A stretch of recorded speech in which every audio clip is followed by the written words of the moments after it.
Bonjour. Bonjour. Faut partager. Bonjour. Guy Marseille Dieu, bonjour.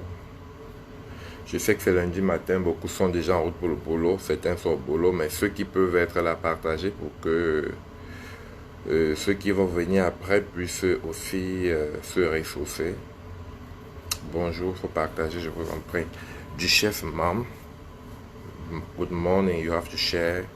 I know many people are blaming me that I have to start sharing in English. I guess I'm gonna start, but you should know that my first language is French, so I'm not perfect in English. I'll try. Partagez, je vous en prie, partagez.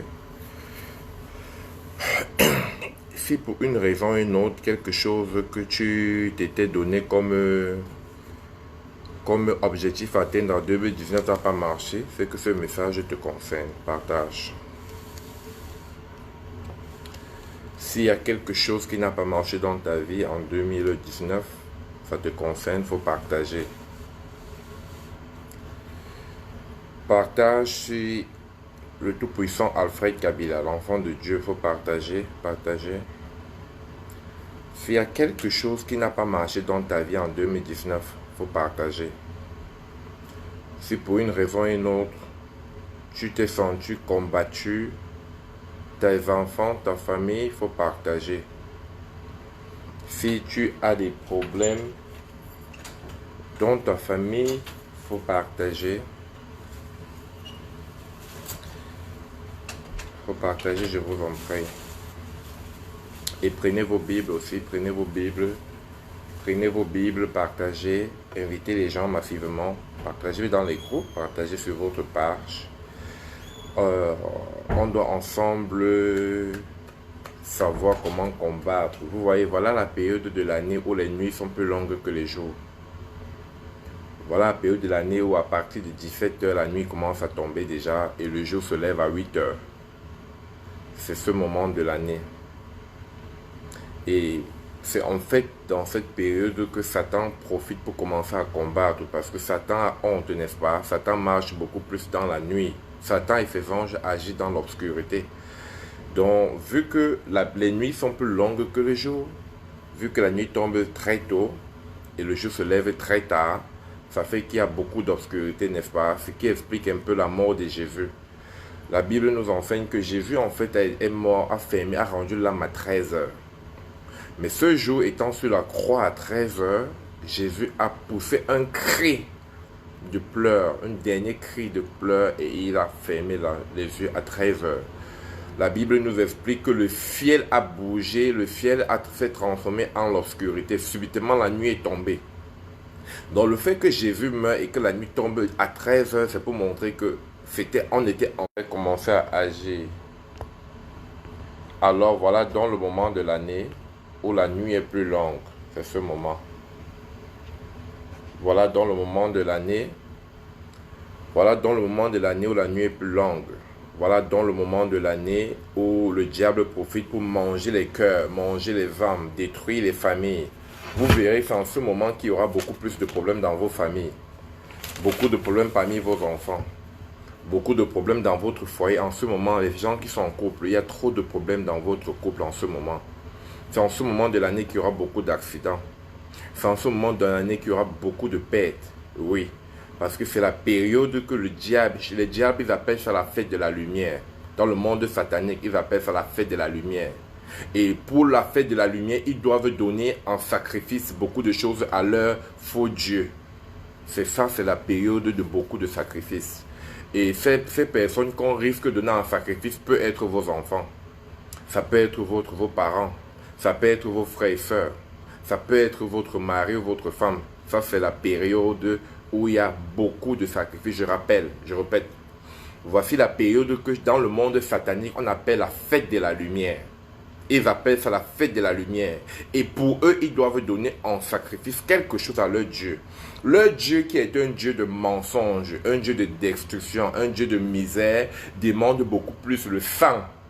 Ils demandent le sang dépendamment de la position qu'ils ont. Certains ont des petites positions, naturellement, vous aussi. Certains parmi vous sont déjà allés chez les marabouts. Même comme beaucoup n'aiment pas accepter que oui, je suis allé chez un marabout. Moi-même, à l'époque, j'étais allé aussi. Mais vous voyez, quand tu pars chez le marabout pour demander quelque chose, il te demande souvent le coq. Dépendant de ce que tu demandes. Souvent, il demande le coq. Souvent, il demande la chèvre. Souvent, il demande le bœuf. Mais attention, vous voyez, au fur et à mesure, ta demande est grande. Au fur et à mesure, le sacrifice devient grand. Le sacrifice que le marabout attend de toi. Mais alors, qu'en est-il de ceux qui sont dans les loges? Ceux qui partent te rencontrer, il faut partager, je vous en prie. Partagez. Plus grand, je ne fais pas fi à des grands marabouts, plus puissants marabouts et qui ont de plus grosses demandes. À eux, on ne demande pas la poule, hein. À eux, on ne demande pas la chèvre, hein. À ceux-là, on demande de gros sacrifices. Souvent, c'est des enfants. Et ce n'est pas l'enfant de la famille qui est fou, hein. Ce n'est pas l'enfant de la famille qui est faible. Ce n'est pas l'enfant de la famille qui est pauvre. La majorité de cas, c'est les enfants brillants. Alors toi qui m'écoutes, ça peut être ton enfant qu'on demande. Ça peut être toi-même parce que tu es une travailleuse. Toi qui m'écoutes, tu es une travailleuse. Toi qui es derrière l'écran, tu es une travailleuse. Ça peut être toi qu'on va demander. Ça peut être ta fille qui brille beaucoup qu'on va demander un sacrifice. Je répète, voici le moment de la fête de la lumière dans le monde satanique. Et dans le monde satanique, pendant la fête de la lumière, Satan demande les sacrifices. Et quand il donne les sacrifices, vous donnez les sacrifices, il augmente vos grades. Dépendant de ce que tu veux comme grade, il te demande le sacrifice. Alors, vous savez que l'homme est insatiable et beaucoup ont des grosses demandes. Et cette demande, ce ne sera pas le bête de ton village. Ce ne sera pas le fou de ton quartier. Ce ne sera pas le plus bête de ta famille. C'est toujours les gens intelligents que Satan demande. Les gens forts que Satan demande.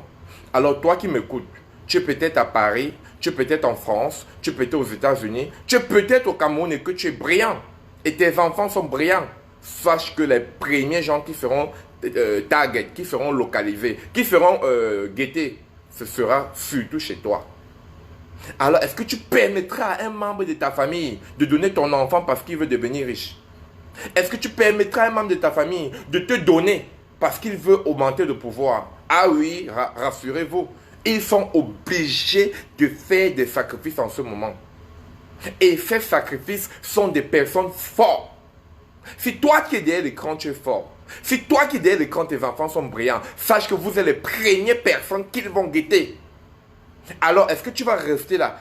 Rester là, permettre qu'on vienne prendre ton enfant? Est-ce que tu vas rester là, permettre qu'on vienne prendre ta vie? Est-ce que tu vas rester là, permettre que Satan vienne prendre ta famille? Je dis non. Ils peuvent prendre, mais pas ma famille. Ils peuvent prendre, mais pas ma maman. Ils peuvent prendre, ils ont déjà pris mon père à l'époque. J'étais encore petit. Mais ils ne peuvent plus prendre ma mère. Ils ne peuvent plus prendre mes soeurs. Ils ne peuvent plus prendre mes neveux, mes nièces. Si tant alors mes enfants, ils sont finis. Ça, c'est ce que moi je déclare. Je déclare pour ma famille. Lève-toi et déclare pour ta famille. Oh, je déclare aussi pour toi qui m'écoutes. Toi dans Facebook, qui est mon ami, qui partage mes lives, qui écoute, qui commente mes lives. Je déclare qu'on ne touchera pas ta famille. Je déclare qu'en sacrifice pour la fête de la lumière, on ne te touchera pas. Je déclare qu'on ne touchera pas tes enfants. Je déclare, je prends autorité. Je déclare, le Seigneur a dit. Ce n'est pas moi qui a dit, il a dit que vous ferez les choses que j'ai faites et encore plus grand. Alors partage, et si tu es connecté, donne un amen à Dieu, pas à moi, donne un amen à Dieu pour ses œuvres. C'est lui qui fait les grandes œuvres pour nous. Bon, aujourd'hui je suis inspiré de vous amener, prenez vos Bibles, lire dans 1 Samuel chapitre 16. 1 Samuel chapitre 16. Il faut partager, je vous en prie. 1 Samuel, chapitre 16. Je vais lire. Hein. L'Éternel dit à Samuel, ok, déjà on va connaître, on va rappeler qui est Samuel. Samuel, vous vous souvenez de l'histoire de Anna, de Anne et Bénina. Anne qui ne parvenait pas à faire d'enfant. Anne qui partait, elle pleurait, elle demandait, Dieu n'exauçait pas ses vœux. Elle priait, elle demandait. Mais le jour, Anne s'est levée, elle a dit, Seigneur, en fait, cet enfant, je ne le voulais pas pour moi. Je le voulais pour toi. Si tu me donnes cet enfant, je vais te l'offrir. Alors Dieu a été fidèle, n'est-ce pas? Dieu a donné l'enfant à Anna. Une fois que Anna a accouché Samuel, elle est partie confier Samuel à l'église. Elle a dit, Seigneur, je t'avais dit que si tu me donnais l'enfant, je te le confierais. Le voici, je te le confie. c'est cet enfant-là, Samuel, que Dieu avait oint depuis la naissance. Parce qu'elle a été fidèle. Elle a respecté ses consignes. Il a oint Samuel. Dieu a tellement aimé Samuel. La Bible nous dit, Dieu a fait de Samuel celui qui choisissait les appelés de Dieu. Ok. Bon, maintenant, dans 1 Samuel, chapitre 16, on dit, l'Éternel dit à Samuel, quand cesseras-tu de pleurer sur Saül? Je l'ai rejeté afin qu'il ne règne plus sur Israël. Remplis ta corne d'huile et va, je t'enverrai chez Isaïe. Isaïe Béthélémi, car j'ai vu parmi ses fils celui que je désire pour être roi. Je m'arrête là, on va continuer. Aujourd'hui, on va aller avec la Bible. Je m'arrête là. Écoutez bien le message. L'Éternel dit à Samuel, quand cesseras-tu de pleurer sur Saül? Donc Samuel, qui était un oint de Dieu, pleurait sur Saül. Qui est Saül? Saül était un roi.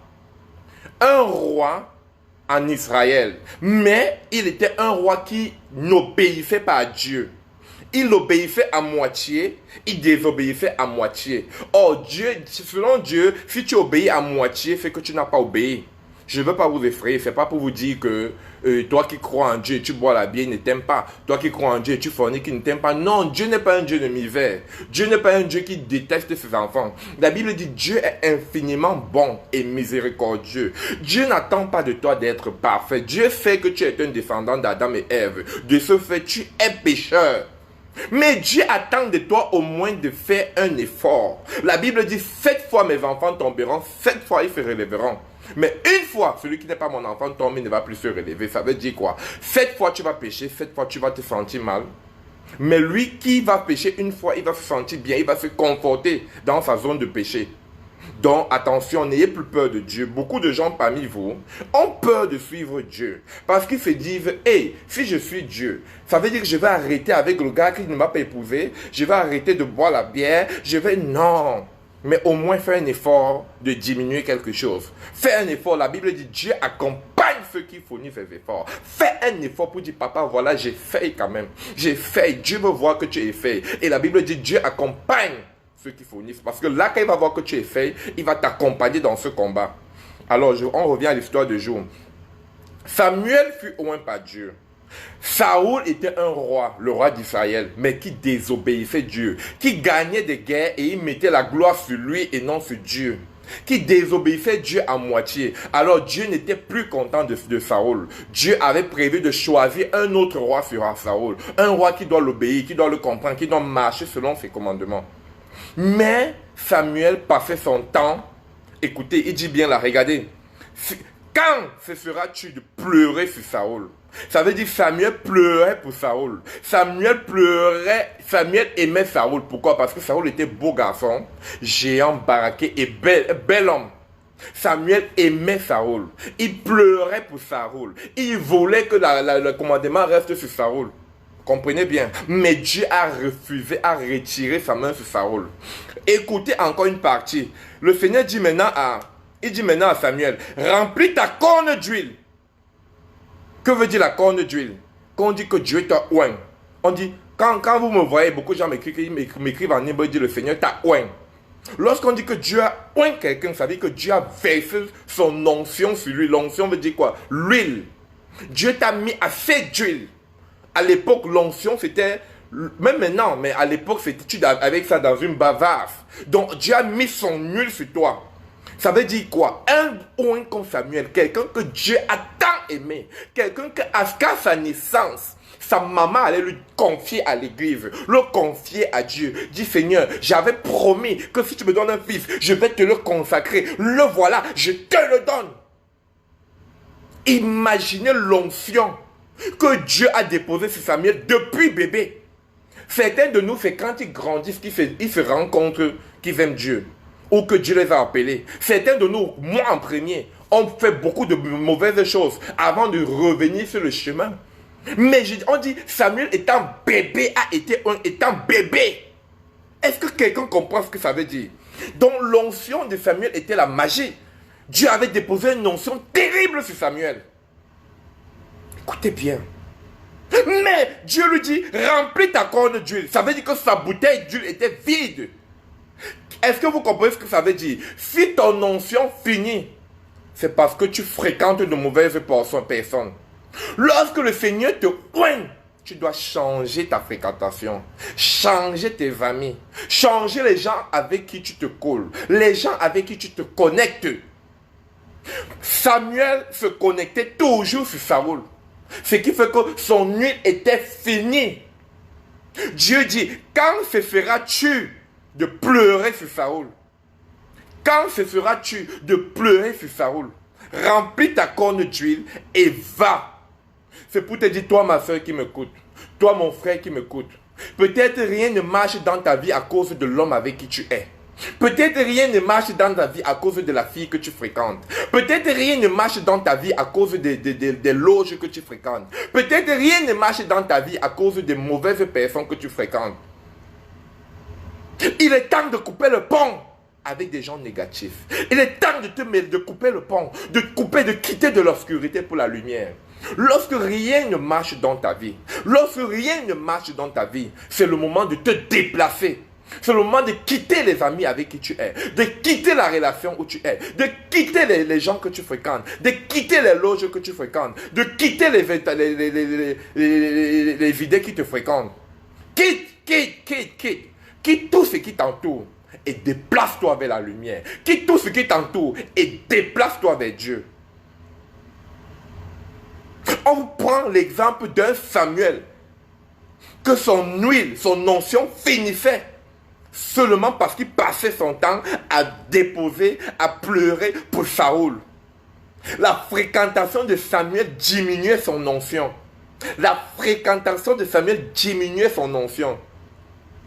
Alors maintenant que peut-être des choses ne marchent pas dans ta vie, peut-être tu cherches l'enfant depuis, tu ne trouves pas. Parce que le diable avait envoyé son ange venir voler tes enfants.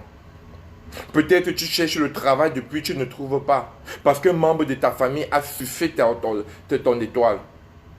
Peut-être tu cherches tes papiers depuis, tu ne trouves pas.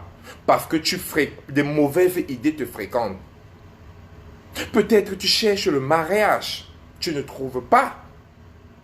Parce que le diable a détourné ton alliance, détourné la femme que tu devais épouser, détourné l'homme qui devait venir te demander un mariage. Ah oui, il y a des filles aujourd'hui qui ne sont pas mariées. Pourtant, depuis longtemps, des hommes avaient mis les yeux sur eux, sur elles. Je dis bien, il y a des filles aujourd'hui qui sont encore célibataires à cause de leur propre naïveté. Une fille te voit sur Facebook, tu vas dans son inbox, tu lui dis bonjour, elle est intéressée par toi. Mais elle prend ta photo, sans ton consentement, elle part dans l'inbox d'une autre fille pour dire, Mako, tu connais le gars, fille. Entre nous, quand tu prends la photo d'un homme, tu peux demander à un autre homme, tu es sûr que cet homme-là t'aime? Tu es sûr que cette personne-là veut ton bien? Tu connais la relation que ce gars a eu avec cette fille avant? Peut-être cette fille même a dragué ce gars avant, il a refusé. Tu penses qu'elle va parler bien de lui? Retourne-toi à Dieu. Retourne-toi à Dieu. Arrête d'aller demander conseil aux gens. Arrête d'aller demander conseil à l'homme comme toi. Retourne-toi vers ton Seigneur. Retourne-toi, va mettre tes genoux au sol. Demande à Dieu, papa, ce garçon que j'ai vu sur Facebook. Papa, ce garçon qui m'intéresse, c'est papa. Montre-moi si les mauvaises personnes. Seul Dieu peut te montrer. Seul Dieu peut te guider. Seul Dieu. J'ai dit seul Dieu. Dieu doit être ton seul conseil. Dieu doit être ton seul guide. Dieu doit être ton seul refuge. Oui. Beaucoup de gars parmi vous ne sont pas mariés aujourd'hui. Parce qu'on a détourné leur épouse. Parce qu'on a saboté leur image. Parce qu'on a détruit leur image. Je vous dis, le diable existe et il est malin. Le diable, c'est vous et moi. Le diable, ce sont les hommes comme nous. Toi qui restes là, on vient te demander un garçon, tu sabotes le garçon, tu es un diable. Je dis bien toi, tu es un diable. Toi qui restes là, tu vois la chance qui vient dans la vie de ta soeur, tu détournes pour donner à une autre fille, tu es un diable. Le diable n'est pas toujours Satan qu'on espère de le voir dans le noir avec les yeux rouges. Non, le diable fait des gens comme toi et moi. Tu regardes un garçon qui t'intéresse sur Facebook, cause avec ce garçon, essaie de le connaître, tu le laisses, tu peux demander conseil aux filles. Comment est-ce que vous le trouvez? On te parle de mauvaises choses, tu le bloques. Tu as bloqué ton mariage. Tu as bloqué la chance de ta vie. Toi, Le Seigneur t'inspire, fais le visa pour telle fille. Tu dis non, je vais faire plutôt à telle fille parce que celle-là, là, elle voyage, elle aura l'argent plus que moi. Tu es un sorcier. Beaucoup de gens ont détourné vos chances. C'est pourquoi la Bible nous apprend ici qu'on doit faire attention à nos fréquentations. On doit faire attention aux gens avec qui nous entourent. On doit faire attention aux idées qui nous habitent. Je vais continuer. Alors Samuel dit à Isaïe. Non, j'étais où? Non, j'ai sauté. On continue au 1 Samuel chapitre 16 verset 2. Samuel dit au Seigneur, comment irai-je? Saoul apprendra et il me tuera. Et l'Éternel dit, tu emmèneras avec toi une génisse et tu diras, je viens pour offrir un sacrifice à l'Éternel. Tu inviteras Isaïe au sacrifice, je te ferai connaître ce que tu dois faire. Et tu oindras pour moi celui que je te dirai. Le Seigneur envoie Samuel d'aller oindre un nouveau roi dans la maison du père de David. Écoutez, on continue. Samuel fit ce que l'Éternel avait dit et il alla à Bethléem. Les anciens de la ville accoururent effrayés au devant de lui et dirent, ton arrivée annonce-t-elle quelque chose d'heureux? Il répondit, oui, je viens pour offrir un sacrifice à l'Éternel. Sanctifiez-vous et venez à moi au sacrifice. Il fit aussi sanctifier Isaïe et ses fils. Et il l'invita au sacrifice. Lorsqu'il entrait, il se dit, en voyant Eliab, certainement loin de l'Éternel est ici devant lui. Et l'Éternel dit à Samuel, ne prends point garde à son apparence et à la hauteur de sa taille, car je l'ai rejeté. L'Éternel ne considère pas ce que l'homme considère. L'homme regarde avec ce qui frappe les yeux, mais l'Éternel regarde au cœur. Je m'arrête là. Le Seigneur a envoyé, comme ça Samuel allait choisir le futur roi. Et il a dit, prends garde de choisir celui qui brille. Celui qui brille par sa beauté. Celui qui est influent par sa taille, car je l'ai rejeté. Je l'ai rejeté. Dieu ne te choisit pas parce que tu es beau, parce que tu es belle, ma soeur. Dieu ne te choisit pas parce que tu es intelligent. Il dit, je ne choisis pas les élus, mais j'élis ceux que je choisis. Dieu élit ceux qu'il choisit. Il ne choisit pas les élus.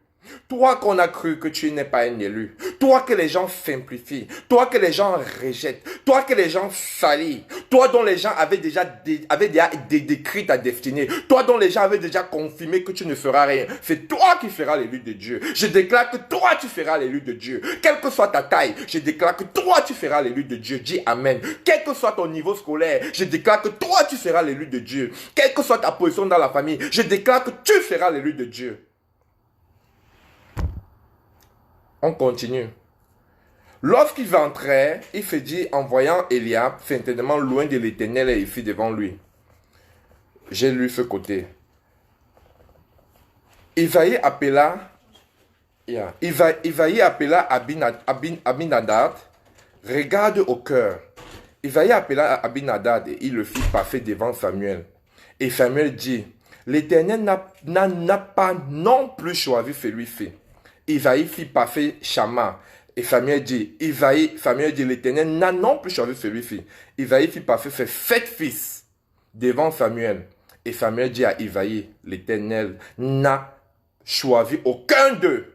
Puis Samuel dit à Isaïe, sont ceux-là tous tes fils? Et il répondit, il reste encore le plus jeune, mais il fait paître les brebis. Alors Samuel dit à Isaïe, envoie-le chercher, car nous ne placerons pas avant qu'il ne soit venu ici. Vous comprenez? Malgré que Dieu envoie Samuel aller choisir le futur roi, il demande à Samuel d'aller oindre le futur roi. Il part appeler Isaïe. Isaïe a abandonné David derrière. Il a appelé tous ses autres enfants. Le premier, Samuel dit non. Le deuxième, non. Le quatrième, le septième, Samuel dit non. Écoutez bien, Samuel ne fait que dire non. Mais il dit, est-ce tous tes enfants? Il va lui répondre, non, il y a le dernier, mais il est le plus petit. Il nourrit les brebis. Donc c'est pour dire, toi, ma soeur qui m'écoute, c'est comme ça qu'on vient dans ta famille chercher une fille en mariage, on détourne ton mariage. C'est comme ça que les anges viennent pour vouloir donner l'enfant, ton enfant. Le Satan détourne tes enfants. C'est comme ça qu'on vient pour vouloir donner ton papier, on détourne tes papiers. C'est comme ça que l'ange de la santé vient pour vouloir te redonner la santé que tu as perdue, on détourne ta santé. C'est comme ça, de la même façon qu'on voulait détourner l'onction de David. On voulait détourner l'onction de David parce qu'on le simplifiait, parce qu'on disait qu'il est petit. C'est comme ça que toi on te simplifie. C'est comme ça qu'on dit que tu es petit. C'est comme ça que les gens te détestent. Mais je déclare au nom de Dieu en ce moment que ton onction ne fuira pas. Je déclare au nom de Dieu que ton bébé ne fuira pas. Je déclare au nom de Dieu que ta chance te localisera. Je déclare au nom de Dieu que ton mariage te localisera. Je déclare au nom de Dieu que tes papiers te localisera. Je déclare au nom de Dieu que ta bénédiction te déclarera, te localisera. On ne va pas détourner ta bénédiction. Je déclare qu'on ne va pas détourner la bénédiction de tes enfants. Je déclare qu'on ne va pas détourner ce que le Seigneur avait prévu pour toi. Malgré le fait qu'on voulait détourner ce que le Seigneur avait prévu pour David, Samuel a dit non. Alors comme Samuel, aujourd'hui, je me place et je dis non. Non Nadège, on ne détournera pas ta bénédiction. Non Pascaline, on ne détournera pas ta bénédiction. Je déclare non, ton onction va venir te trouver. Ta bénédiction, ta faveur, ta grâce va te localiser au nom de Jésus. Je m'arrête là. Alors, s'il y a quelque chose qui n'a pas marché dans ta vie en 2019, si tu as demandé l'enfant à Dieu depuis longtemps, tu n'as pas trouvé. Si tu as demandé un mari qui doit t'aimer, te respecter, t'aider avec tes charges, t'aider avec tes enfants, t'aider avec tes problèmes, et tu n'as pas trouvé en 2019, lève-toi. Si tu as demandé le fruit du ventre à l'enfant toute l'année de 2019 et tu n'as pas trouvé, lève-toi. Si tu as demandé l'argent à Dieu toute l'année de 2019 et tu ne vois pas, lève-toi. Si tu as demandé, si tu en ce moment, tu es habité par la maladie qui te ronge, qui te dérange, et pendant toute l'année 2019, tu n'as pas trouvé, lève-toi. Lève-toi s'il y a quelque chose que tu as demandé à Dieu que tu ne trouves pas. Lève-toi. Si tu as demandé les papiers à Dieu, tu n'as pas trouvé, lève-toi. Lève-toi. Si tu as demandé l'entente parmi tes enfants, tu n'as pas trouvé, lève-toi. Lève-toi. Si tu as demandé une maison à Dieu, en 2019, tu n'as pas trouvé, lève-toi. Lève-toi. Si tu as demandé que le Seigneur t'aide à sortir de tes dettes, tu n'as pas trouvé, lève-toi. Lève-toi. Si tu as demandé au Seigneur qu'il te permette, qu'il t'aide de sortir de l'alcool, de la cigarette, de la drogue, de toutes les choses qui a pris ta vie, lève-toi. Lève-toi. Si tu as demandé à Dieu de retirer le démon de sorcellerie dans toi, lève-toi, lève-toi. Si tu as demandé au Seigneur de retirer le démon qui te fait changer les femmes tous les jours, aller tous les jours chercher les bordels, c'est un démon, lève-toi, lève-toi. Si tu as demandé au Seigneur de te donner, de retirer le démon qui fait que tu ne fais que faire les enfants chaque mariage, chaque homme un enfant, c'est un démon, lève-toi. Si tu as demandé au Seigneur de te donner la patience de Joseph, alors tu dois te lever. Tu dois te lever si ceci te concerne. S'il y a un problème que je n'ai pas fêté, que tu as demandé à Dieu de t'aider pendant 2019 et tu n'as pas eu la solution, c'est le moment de te lever. Oh, je déclare ici à quelqu'un que lorsque tu es proche de ta bénédiction, Satan commence à combattre. Lorsque tu es proche de ta bénédiction, lorsque le tunnel approche à sa fin, c'est le moment où Satan combat. Satan combat. Tu as des problèmes en ce moment dans ton foyer. Tu as des problèmes en ce moment avec la maladie. Une maladie t'habite. Tu as des problèmes maintenant dans ton travail. Tu as des problèmes dans ta relation. Tu as des problèmes à l'immigration. Tu as des problèmes partout. Tu as des problèmes dans ta vie. Tu as des problèmes partout où tu pars. Tu as encore des problèmes. C'est Satan qui combat. C'est Satan qui est en train de combattre parce qu'il voit que tu es en train d'approcher. Tu approches la lumière. Tu approches la bénédiction. Satan combat. Lève-toi. Faut te lever, ma soeur. Faut t'élever, mon frère. Lève-toi et on commence. Je veux qu'on combatte ensemble. Est-ce que quelqu'un est prêt pour commencer le combat? Je veux des combattants là maintenant. Je veux des combattants. Je veux des combattantes. Alors si tu peux te lever pour combattre pour ta famille, si tu peux te lever pour combattre pour tes enfants, si tu peux te lever pour combattre pour ta vie, est-ce que tu es prêt à combattre? Oh, je dis en ce moment, si tes enfants n'ont pas la paix, si la maladie ronge ta vie, si tu n'arrives pas à trouver le mariage de ta vie, si tu n'arrives pas à trouver le fruit du ventre, si tu n'arrives pas à trouver l'argent pour payer tes dettes, si tu n'arrives pas à trouver l'argent pour payer la maison, si tu n'arrives pas à trouver l'argent pour payer ta santé, ça veut dire que Satan est en train de te combattre. Satan te combat parce qu'il voit la bénédiction qui arrive. Alors je veux qu'on prie en ce moment. Je ne vais pas prier assis aujourd'hui. Aujourd'hui, je vais me mettre à genoux. Dieu aime l'humiliation. Dieu aime quand on s'humilie pour lui. Dieu aime quand on se rabaisse pour lui. Dieu aime quand on lui donne tout honneur. Oui, parce que c'est à lui tout honneur. Je vais me mettre à genoux pour vous et on va prier ensemble. Mets-toi à genoux où tu es, quel que soit le lieu où tu es. Quel que soit le lieu où tu es. Mais si tu es malade, tu peux rester sur ton lit. Dieu te voit. Je me mets à genoux pour vous aussi en ce moment. Mettez-vous à genoux, je vous attends pour qu'on commence. Mettez-vous à genoux, je vous en prie.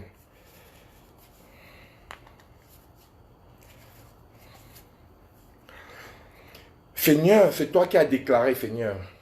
Seigneur, tu as déclaré que toute arme forgée contre moi sera nulle et sans effet. Seigneur, tu as déclaré que toute langue qui s'élèvera en injustice contre moi, tu la condamneras.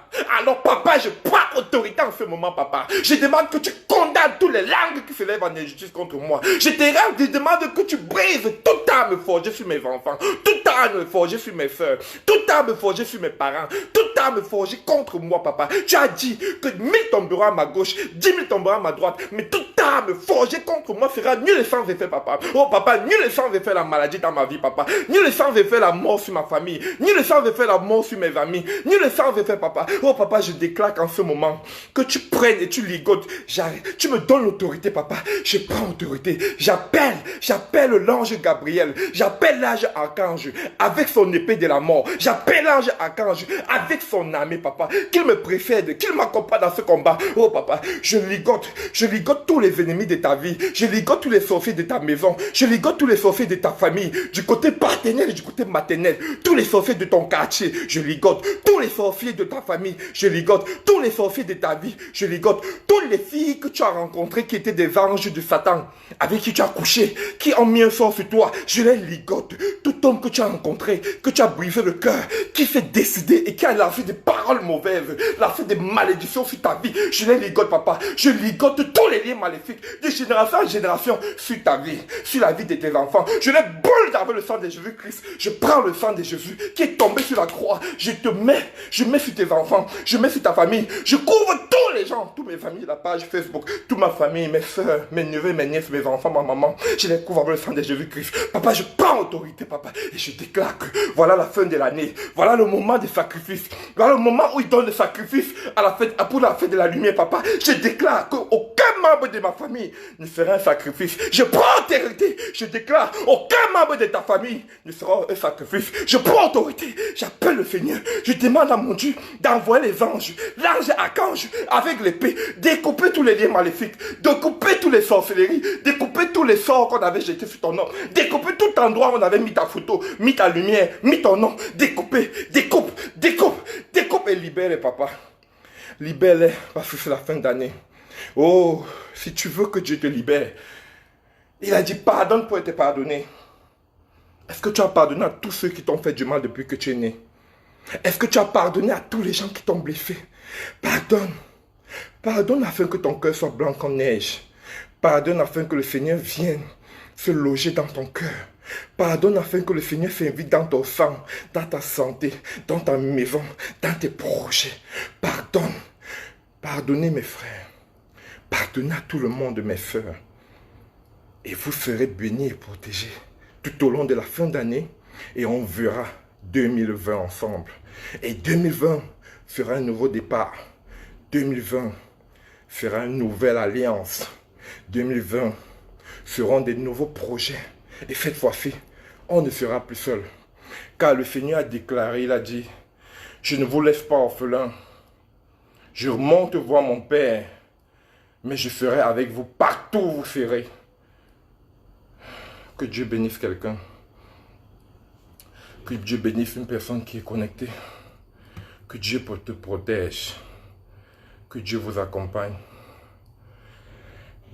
Je vais inviter ici des gens en cette fin d'année pour tous les péchés que tu as commis, pour toutes les erreurs que tu as commis, pour les nombreuses fois où tu as trahi Dieu, mais il a été toujours patient avec toi. Il t'a toujours donné la vie. Il t'a toujours donné la santé. Il t'a toujours élevé. Je vous invite en ce moment de faire une action de grâce. Fais une action de grâce dans ta famille. Fais une action de grâce dans ton quartier. Fais une action de grâce dans ton village. Action de grâce, toucher des orphelins, toucher des veuves, bénéficier les malades, aider des gens. Prends un argent, tu plies, tu aides quelqu'un en cette fin d'année. Tu pars donner dans un orphelinat, tu aides une veuve, tu aides un voisin, tu aides une personne qui souffre. Et je vais te dire en ce moment, cette action de grâce va déterminer ton pardon envers Dieu. Cette action de grâce que tu feras va ouvrir tes portes. Cette action de grâce que tu feras va te permettre de rencontrer le David de ta vie. Qui est le David de ta vie? C'est celui-là même qui est venu être le confort de ceux qui des gens qui étaient combattus. Celui qui a détruit Goliath. Tu as des problèmes en ce moment. Tu ne parviens pas à coucher. Tu ne parviens pas à trouver le mariage. Tu ne parviens pas à avoir l'argent. Tu ne parviens pas à avoir la santé. Tu ne parviens pas à mettre la paix parmi tes enfants. Tous ces problèmes que tu as en ce moment, c'est Satan qui combat. C'est Goliath, le géant Goliath, qui est en train de nuire ta vie, qui est en train de combattre ta vie, qui est en train de bloquer ton ventre, qui est en train de bloquer ton mari, qui est en train de bloquer ta destinée. Oh, ils sont forts, ils sont géants. Goliath est en train de nuire ta vie. Quel que soit le problème que tu rencontres, quelle que soit la hauteur du problème que tu as, je veux que tu saches que Goliath était géant, il était fort, il était costaud. Tes problèmes sont nombreux, tes problèmes sont beaucoup. Tu pleures, ça te dépasse. Oh oui, tu ne peux pas. Mais je veux qu'en ce moment, tu sois le David qui a dit, lorsque Goliath approchait David avec le bâton, il a dit, pourquoi viens-tu vers moi avec un bâton, comme si tu viens taper un chien? Je ne suis pas un chien, je suis l'enfant de Dieu. Oh oui, toi, tu as des épées contre moi. Toi, tu as les écorces contre moi. Toi, tu as tous les sorciers du village. Mais moi, je viens contre toi avec Dieu en moi, avec le créateur du ciel et de la terre. Je suis la prunelle de Dieu. Quiconque touche la prunelle de Dieu verra sa force. Je n'ai pas de force, Seigneur. Mais toi, tu vois la faiblesse en moi. Mais toi qui agis dans la faiblesse, papa, tu vas agir en moi pour défier Goliath. Le Seigneur agit en lui.